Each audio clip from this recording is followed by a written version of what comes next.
가노라. 아멘. 우리 좌우로 한 번 더 인사하실까요? 수고 많으셨습니다. 우리 찬양대, 또 우리 함께 예배드리는 모든 분들, 또 보이지 않는 곳에서 봉사하시는 모든 분들에게 하나님의 은혜가 넘치시기를, 하나님의 위로가 가득하시길 예수님의 이름으로 축복합니다.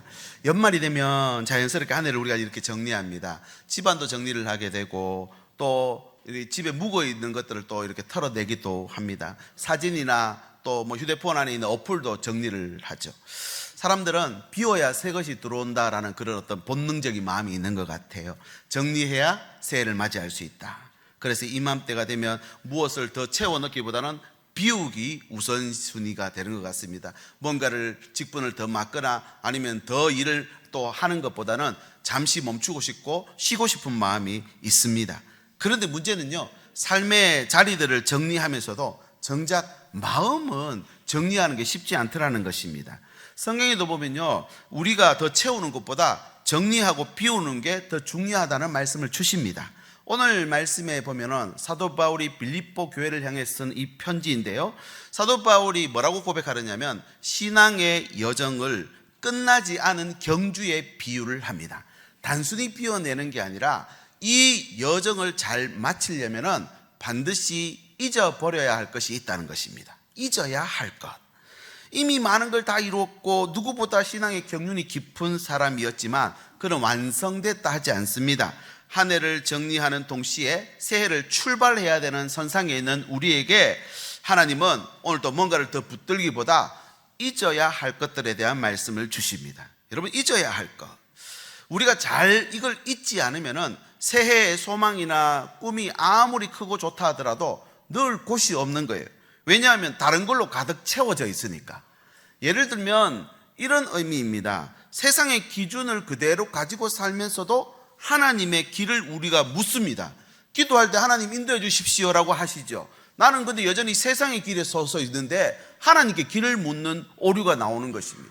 또 있습니다. 종종 변화를 추구합니다. 변화를 추구하는데 새로움은 거부하는 거예요. 새로 뭐가 바뀌고 하는 건 굉장히 불편한 거예요. 그런데 이거 놔두고 변화만 해달라는 거예요. 이것도 앞뒤가 안 맞는 말이 되죠.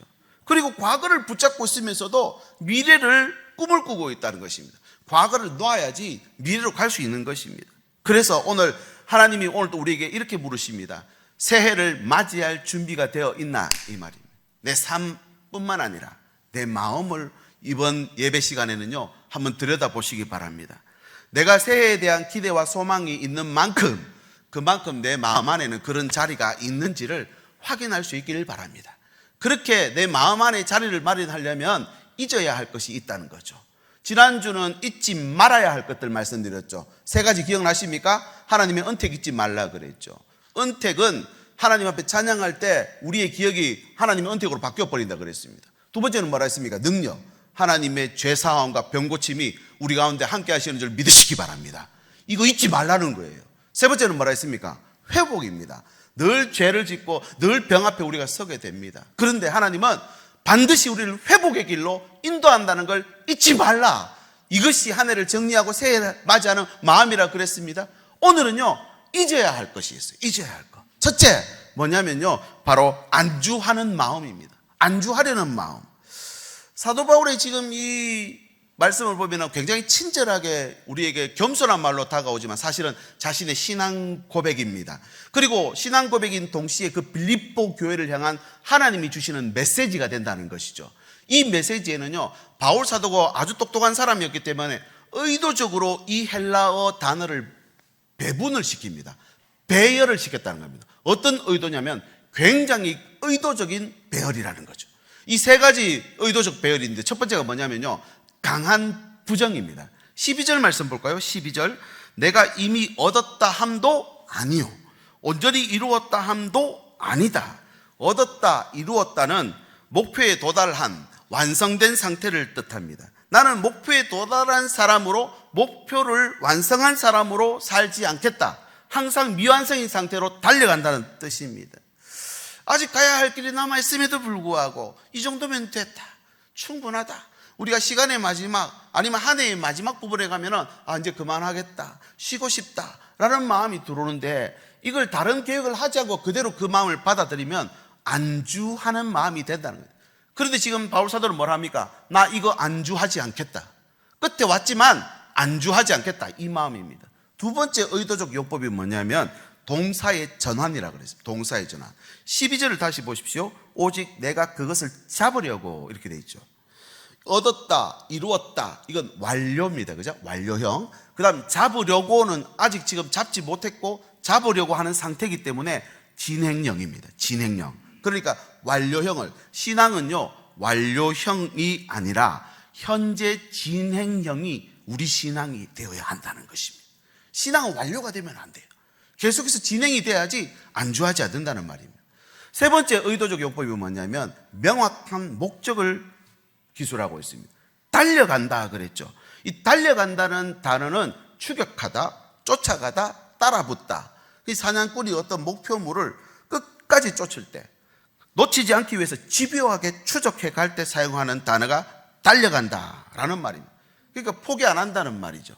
사도 바울이 본 신앙은요 느긋한 산책길이 아닙니다. 사도 바울에게 신앙은요 추적하는 겁니다. 달려가는 것입니다. 포기하지 않는 거예요. 끝까지. 이것이 왜 이렇게 말을 할 수 있는 이유가 뭐냐? 오늘 12절에 답을 말하고 있는데 쉬운 말 성경에 더 자세하게 좀 알기 쉽게 나와 있어서 제가 쉬운 말 성경 가져왔습니다. 같이 읽어보겠습니다. 시작. 다만 그리스도 예수께 붙잡혔기 때문에 오로지 그 목적을 향해 힘써 달려갈 뿐입니다.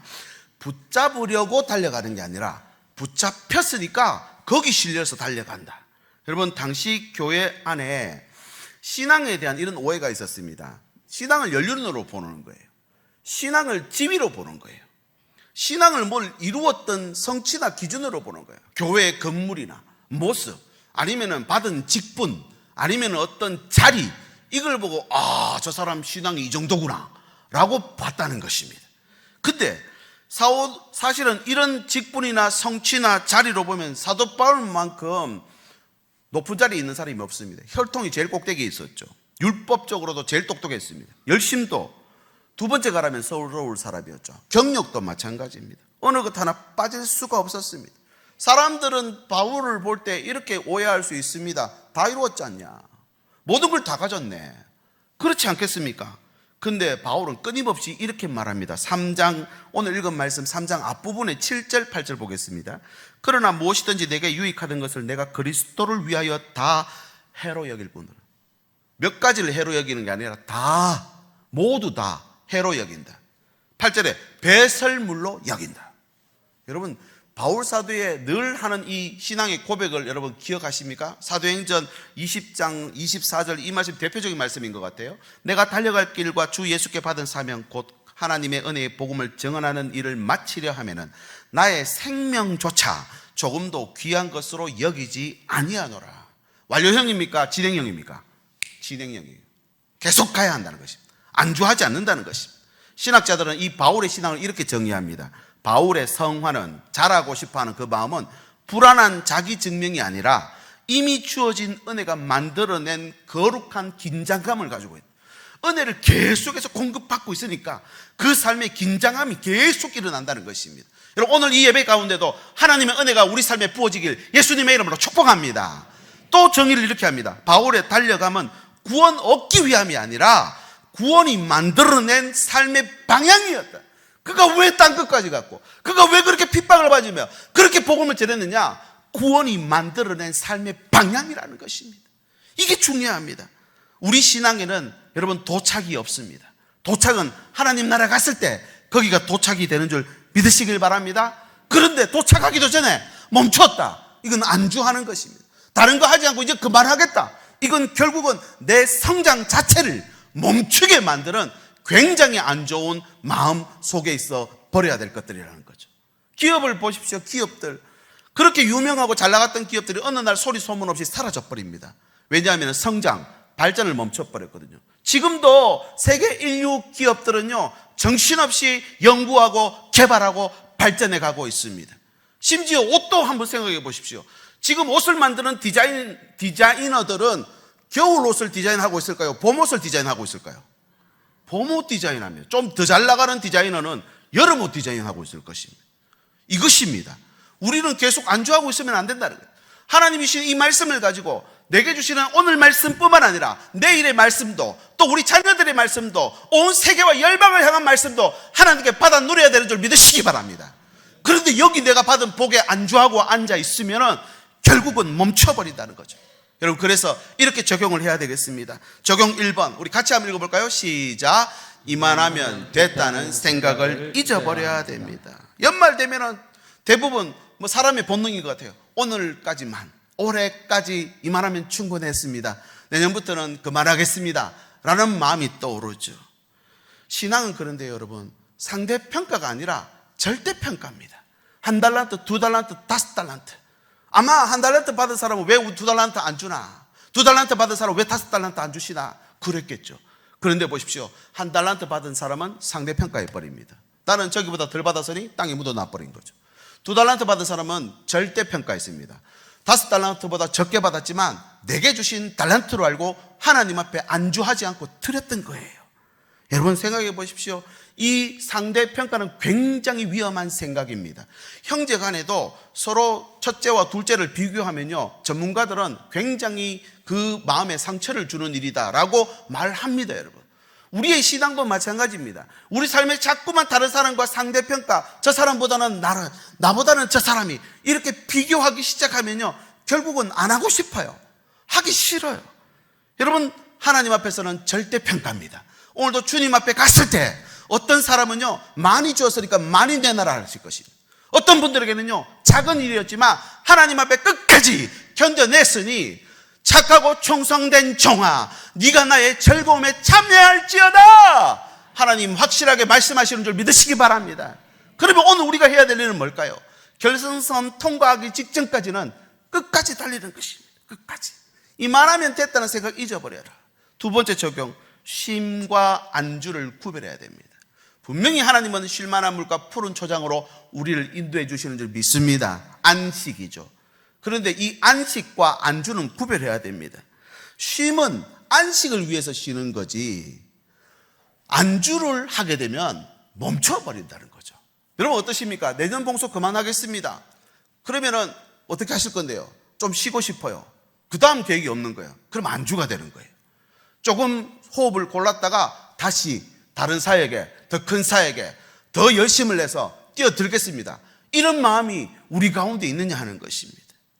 세 번째 적용은요, 끝까지 달리는 것입니다. 종료 휘슬 불기까지는 끝나도 끝난 게 아니라고 말씀드렸죠.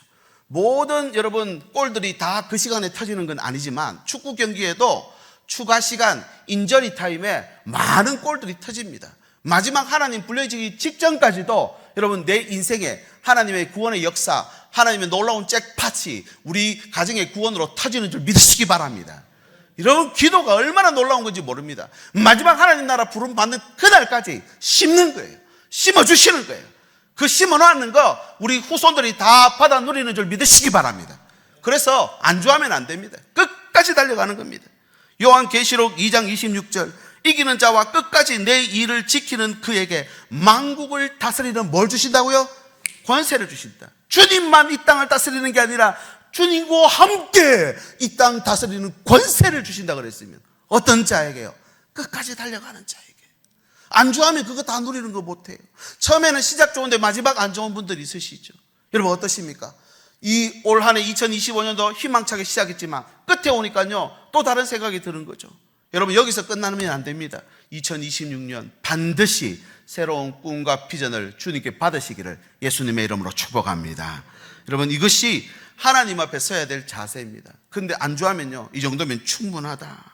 그래서 이 충분하다, 안주를 잊어버리면 다시 시작할 하나님의 놀라운 은혜가 부어질 거란 거 끄집어내야 들어오잖아요. 그죠?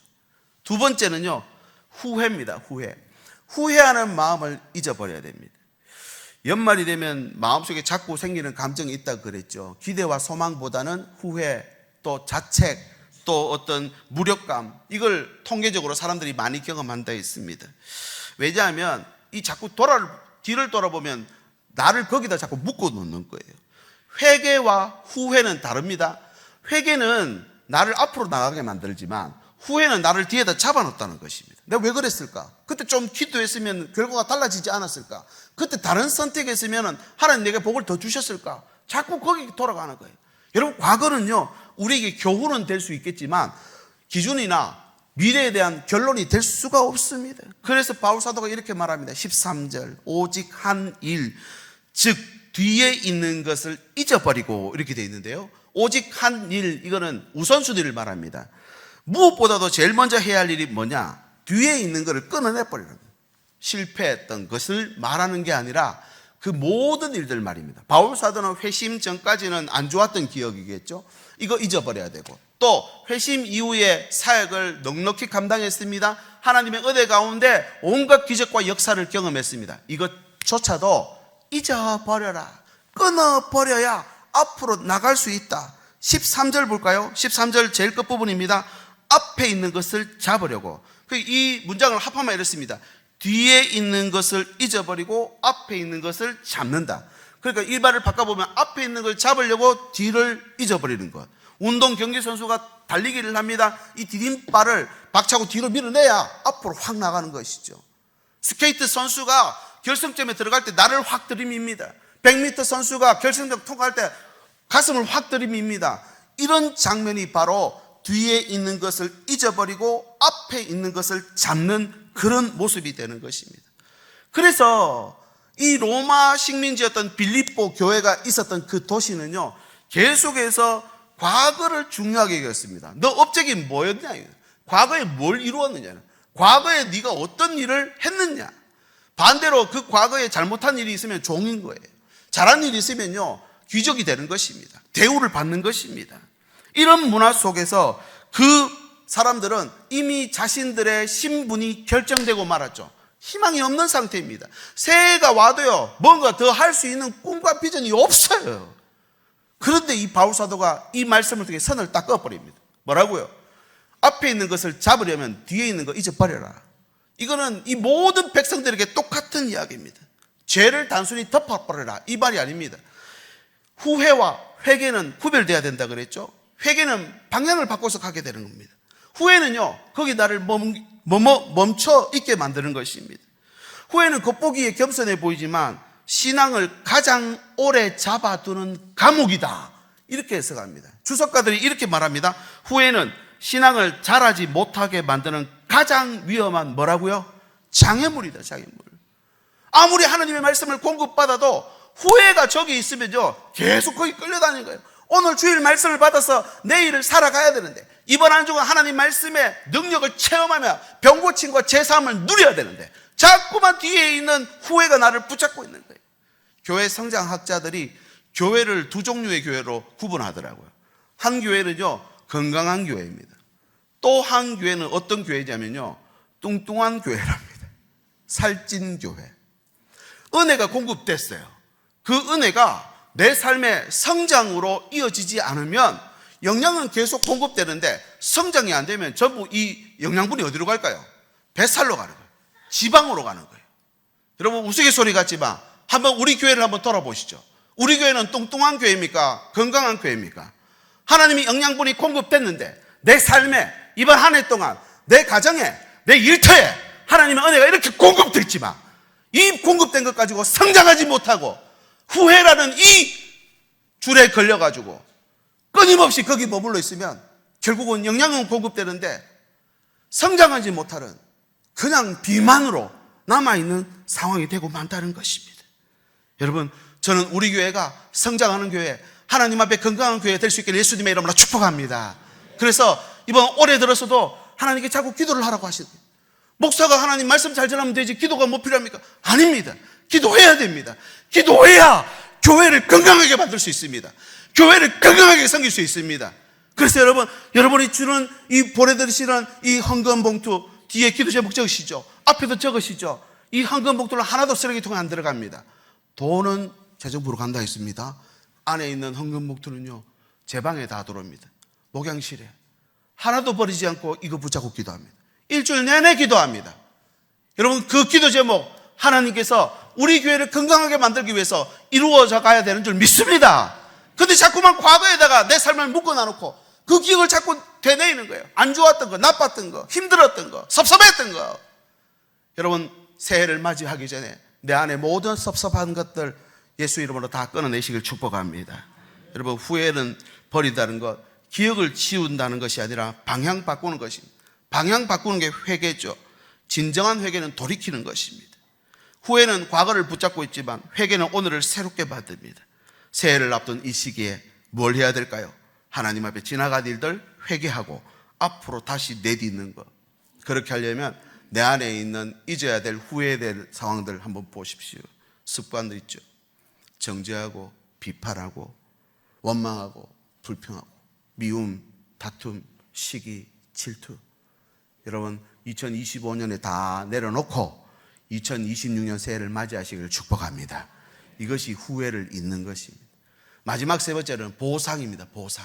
보상을 잊어야 됩니다. 보상 심리라고 해야 될까요?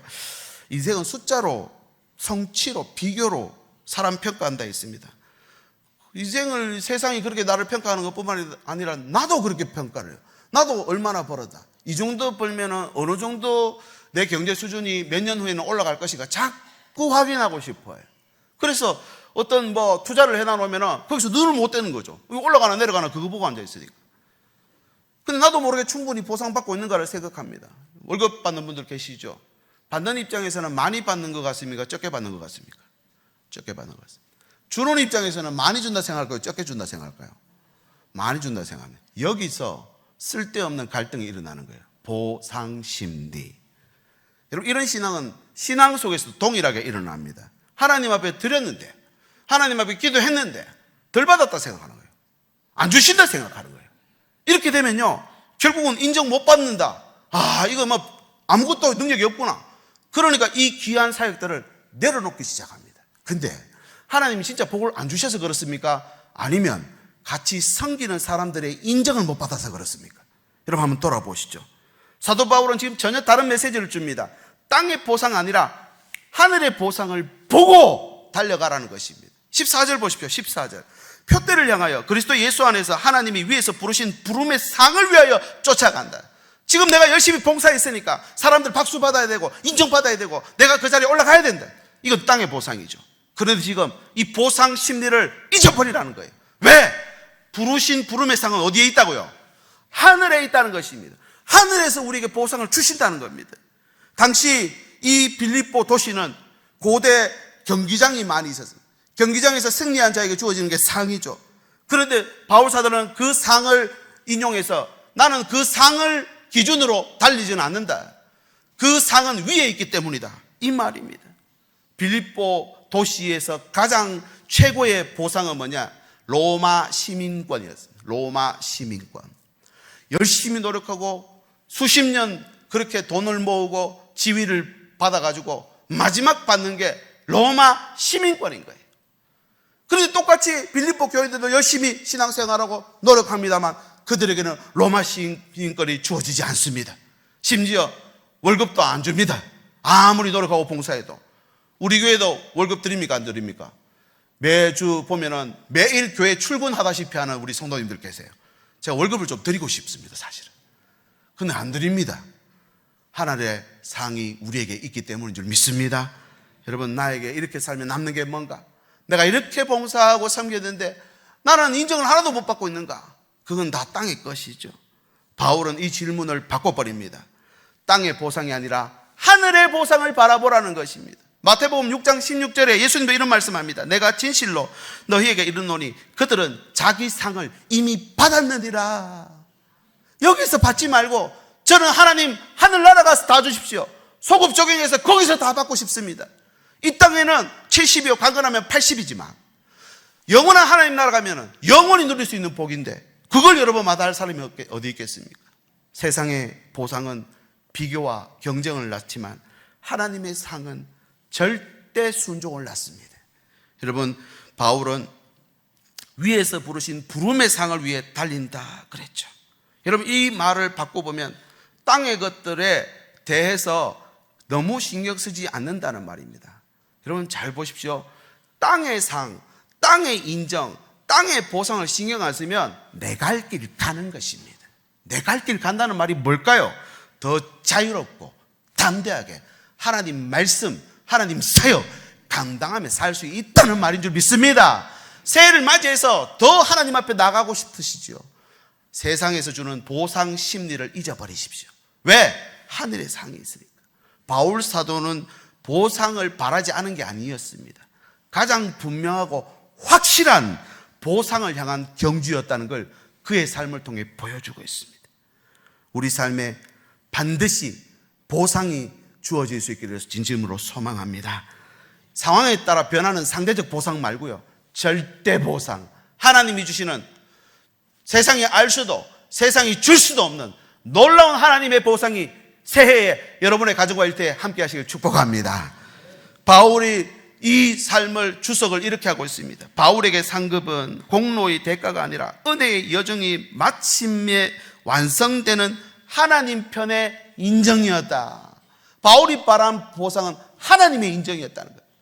또 부르심의 상은 우리가 하나님께 뭘 들었느냐의 결과가 아니라 그를 어디로 이끌었느냐가 중요하다는 거예요. 우리를 어디로 이끌느냐, 이것이 보상이라는 것입니다. 보상은 신앙의 동기가 되면 안 됩니다. 보상받기 위해서 신앙의 기준 삼으면 안 됩니다. 사람의 평가를 우리는 보상으로 너무나 많이 삼습니다. 설교 준비 열심히 해가지고 이번 주는 특별히 더 열심히 했는데 설교 은혜 받았습니다라는 말을 못 듣는 거예요. 그럼 막 실망해가지고 아이고 막 이러고 있으면 되겠습니까, 여러분? 그게 아닌 거죠. 하늘의 보상이 있다는 걸 믿고 달려가는 것입니다. 사람의 시선, 인정, 이익, 손해에 우리는 너무 민감합니다. 그러나 사람의 평가는 늘 바뀝니다. 어제의 박수가 오늘의 침묵이 됩니다. 그렇게 화려했던 연예인들, 그렇게 칭찬받고 사람들의 인기가 있던 연예인들 한순간에 무너져 내리잖아요. 돌직구가 막 날아다닙니다. 보상으로 기준을 삼고 살면 눈치 보며 살 수밖에 없습니다. 비교하며 살 수밖에 없습니다. 이것만큼 불쌍한 인생이 어디 있습니까? 맨날 다른 사람과 비교하는 인생, 맨날 다른 사람 눈치 보는 인생, 이것만큼 불쌍한 인생 없다는 거예요. 그래서 바울 사도가 하나님이 정하신 목표형에서 우리가 달리는 경주는 옆 사람이 앞서가나 뒤서가나 이거 볼 필요가 없다는 것이. 먼저 된 자가 나중 될 수 있고 나중 된 자가 먼저 될 수 있는 거예요. 나는 기록 경기, 기록을 조금이라도 내 기록을 단축하는 거. 운동 경기에서 1등, 2등, 3등 못해도요, 정말로 만족하며 뛰어들어오는 선수들이 있습니다. 자기 기록 단축했거든요. 여러분 어떠십니까? 하나님이 오늘 또 우리에게 주시는 보상이 있다는 겁니다. 이번 한 해 누구는 잘 되는 것 같고 나는 못 되는 것 같지만 마지막 결론은 하늘나라에서 이루어지는 줄 믿습니다. 끝나도 끝난 거 아니다. 마지막 하나님 보상을 바라보며 마지막까지 스케이트다를 들이미는, 가스팍을 앞으로 미는 이 디딤발을 딛고 박차고 앞으로 나가는 이 새해가 되실 수 있기를 예수님의 이름으로 축복합니다. 그렇게 되면 알아주지 않아도 섬길 수 있고 보이지 않아도 충성할 수 있고 당장 결과 안 나와도 기도 가능한 거예요. 그렇게 되면 얼마나 자유로운 신앙생활입니까? 얼마나 더 큰 하나님의 놀라운 은혜를 누릴 수 있겠습니까? 요것만요, 조금만요, 그거 외에는 은혜인지 몰라요. 그런데요, 자유로운 신앙이 되면요, 하나님께서 엄청난 복을 내게 주셨다는 것, 은혜가 은혜라는 걸 깨닫게 된다는 사실입니다. 이제 말씀을 정리합니다. 한 해의 끝자락에 우리 서 있습니다. 아마 다음 주에 오시면, 아니 뭐 송구 영신 예배만 오셔도요, 여기 강남 배경 바뀌었고 현수막도 바뀝니다. 자동으로 다 바뀝니다. 그죠? 달력도 바뀝니다. 우리 마음은 자동으로 안 바뀝니다. 결단하셔야 됩니다. 결단하셔야 돼요. 그 자리에 있어서 하나님의 길 변화를 하고 싶지 않은데 새로움 받을 수가 없습니다. 하나님이 주시는 그 은혜를 받으려면 내려놔야 됩니다. 안주를 내려놓고 후회를 내려놓고 보상심리를 내려놓고 그렇게 하면 하나님 반드시 놀라운 은혜로 우리에게 채워주실 줄 믿습니다. 경주가 끝나지 않았습니다. 하나님이 종료 휘슬 부시기까지 끝난 게 아니다 라는 의지와 생각을 가지고 주님 앞에 모든 걸 걸고 주님을 향해, 표대를 향해 달려가는 저와 여러분 되시기를 축복합니다. 비바람이 앞길을 막아도 또 눈보라가 앞길을 가려도 하나님 가겠습니다, 이런 마음이 결국은 그 약속의 땅에 다다르게 만드는 것이지요. 여러분 마지막에 힘이 많이 빠집니다. 근데 그 마지막이 제일 중요해요. 하나님 나는 가리라, 하나님 향해 나는 가리라, 끝까지 가리라. 이 시간 같이 한번 기도하시고 우리 이 찬양 드리겠습니다. 하나님 아버지 감사합니다. 우리 가운데 있는 마음속에 담아놓고 있는 쓴뿌리, 아픔, 어려움, 힘듦, 자랑, 아픔, 비교, 하나님 다 우리 가운데서 드러내게 해주시옵시고 다시 복음 붙들고 다시 말씀 펴고 다시 기도의 무릎을 꿇을 수 있도록 인도해 주시기를 원합니다. 표대를 향하여 마지막까지 달렸던 바울 사도처럼 우리도 하나님 우리에게 주신 시간과 생명 앞에 하나님 앞에 온전히 드릴 수 있는 저희들 다 될 수 있도록 인도하여 주시옵소서. 한 해의 마지막 주일입니다. 새 해를 맞이할 수 있도록 우리에게 꿈과 희망과 소망을 부어 주시옵시고 감사의 거리를 제공해 주시옵시고 오늘도 우리 안에 있는 모든 아픔들 예수의 이름으로 떠나가는 귀한 시간 될 수 있도록 함께하여 주시옵소서. 예수님의 이름으로 기도드립니다. 아멘. 우리 자리 모두 일어나셔서 함께 이 찬양 함께 고백합니다. 비바람이 앞길을 막아도 나는 가리 주의 길을 가리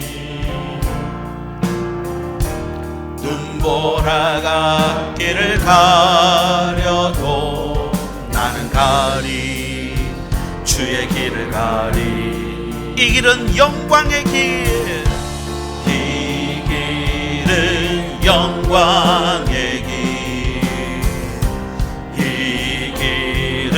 승리의 길 나를 구원하신 주님이 십자가 지고 우리 주님을 향해 손을 높이 들고 고백합니다. 나는 가리라 나는 가리라 주의 길을 가리라 주님 발자취 따라 주님 발자취 따라 나는 가리라 나는 가리라 주의 길을 가리라 길을 가리라 아멘 아멘 주님 발자취 따라 나는 가리라. 하나님 감사합니다. 올 한 해도 하나님 은혜 가운데 살아왔음을 고백하며 하나님을 높여드리고 찬양합니다.